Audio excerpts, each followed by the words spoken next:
Yusek Nicanor Faeldon, who signed for you in this case? There are duty generals in the No, Bureau. who signed for you if you know? There are 3 duty generals relating to Who are they? Chief Technical Superintendent Maritime Marquez.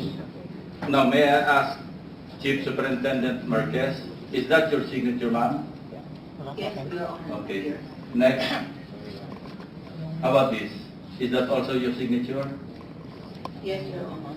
Let's show the number 1 signature, please, again. And then the content. This is a release order of Antonio Sanchez, which you signed.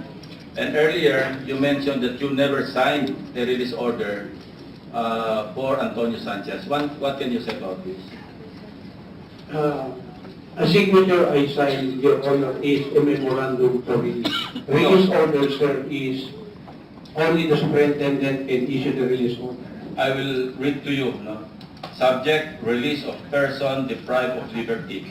Sanchez Antonio Ileza, N95P-0481, for having served 40 years upon retroactive application of RA number 10592, pursuant to the provisions of Article 70 of the Revised Penal Code.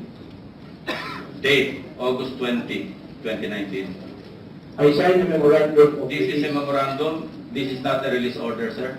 Yes, sir. I signed a memorandum of release starting the process of the release of any PDLs. Yes, sir.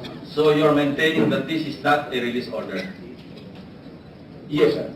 And that, But the subject is release of...